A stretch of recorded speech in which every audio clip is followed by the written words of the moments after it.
Je cherche Monsieur Zhao. On m'a dit qu'il a vu ce qui s'était passé. On aurait dit une colonne de fumée.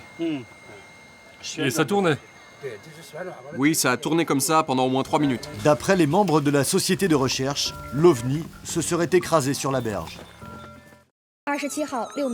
Au sommaire du JT de la télévision publique chinoise, on entend souvent ceci.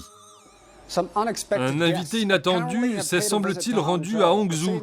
Cette ville, considérée comme un paradis sur Terre, aurait attiré un visiteur venu du ciel. Voici notre reportage. Un sujet pris très au sérieux par les médias, mais également par le gouvernement. Alors au JT, on entend aussi parfois ceci. Le 7 juillet 2010, pendant 56 minutes, les décollages et atterrissages ont été suspendus à l'aéroport de Hangzhou.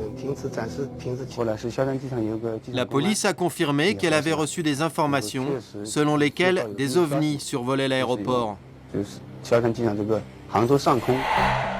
Depuis 1979, le gouvernement cherche officiellement à prouver l'existence d'extraterrestres et y met le prix. Tous les ans, la très sérieuse société chinoise de recherche sur les ovnis se réunit ici, à Dalian, une ville au brouillard épais, surplombée par un bâtiment en forme de soucoupe volante. Asseyez-vous, asseyez-vous. La société compte 100 000 membres à travers tout le pays, des scientifiques et des officiels gouvernementaux. Le thème du jour, les bienfaits possibles des ovnis sur l'économie chinoise. Les ovnis sont extrêmement rapides. Il faut que nous continuions à étudier les technologies utilisées par les ovnis, afin de les mettre en application pour améliorer notre propre technologie. Dans la salle, personne ne sourit, pas même ce professeur d'aviation civile dans une université d'État. Comment un scientifique comme vous peut-il croire aux extraterrestres ? Ici en Chine, quelqu'un de bien placé, qui a reçu une bonne éducation et qui est ouvert d'esprit, croit forcément à l'existence des extraterrestres. L'objectif de la société de recherche sur les ovnis, enquêter sur tous les événements qui leur paraissent suspects. Voici 2 de leurs membres. Leur mission du jour, un objet volant mystérieux qui a bien sûr fait la une de la presse locale. Un ovni s'est écrasé près du village de Xingshan. Une information confirmée par le parti communiste local. Les enquêteurs doivent récolter un maximum d'informations pour les transmettre ensuite aux scientifiques. Les autorités ont mené une première enquête, mais ça n'a rien donné. Ils n'ont pas trouvé l'objet. Nous avons donc ouvert une enquête au cas où il s'agirait d'un ovni ou d'un fragment de soucoupe volante.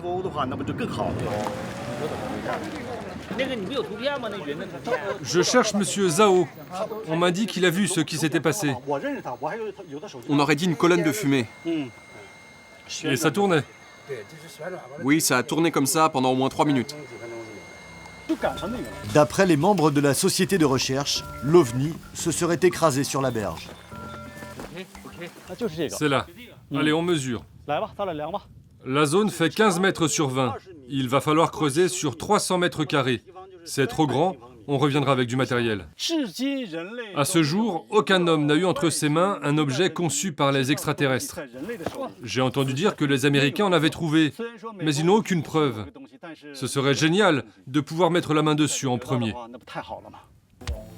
Deuxième étape de l'expédition, la visite d'une montagne où, toujours sans sourire, les enquêteurs nous affirment que des ovnis se seraient posés il y a 20 ans. Les arbres ont été carbonisés, là où l'ovni a atterri. Avant ici, c'était une forêt de sapins. Les arbres sont tous morts sur le coup.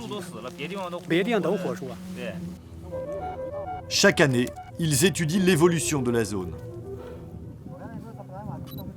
Je prélève des matériaux que je vais envoyer pour qu'ils soient analysés. Je conserve aussi d'autres échantillons pour les étudier plus tard, quand notre technologie aura évolué.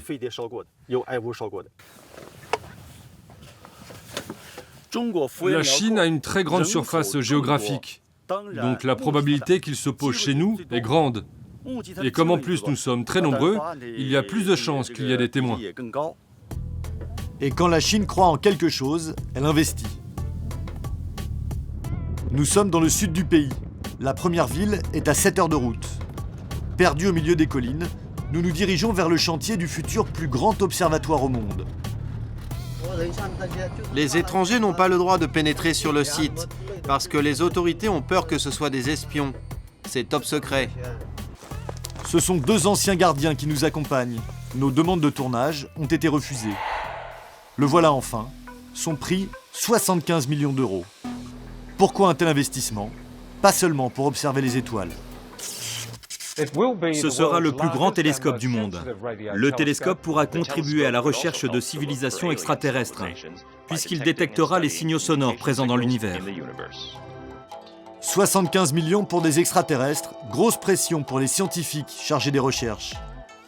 Avant la fin du chantier, nous nous rendons à l'actuel plus grand observatoire de Chine, la Montagne Pourpre. Nous avons rendez-vous avec le professeur Wang Xichao, le plus grand spécialiste des ovnis dans le pays.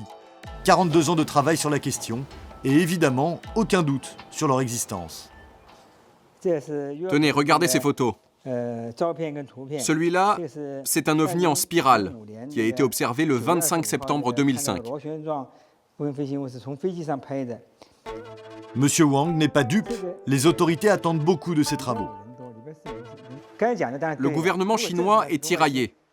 S'il arrive à prouver l'existence des extraterrestres, ce sera un grand honneur.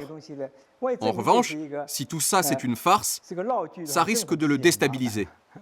Donc nous avons l'autorisation de notre gouvernement de faire des recherches sur les aliens, à condition que ce soit scientifique. Le professeur Wang a raison de se méfier.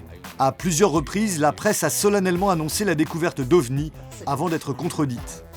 Dernière affaire en date, en mai dernier, l'étrange boule de métal de 40 kg qui avait atterri dans le nord-est de la Chine s'est révélé être le fragment d'une fusée russe qui transportait un satellite.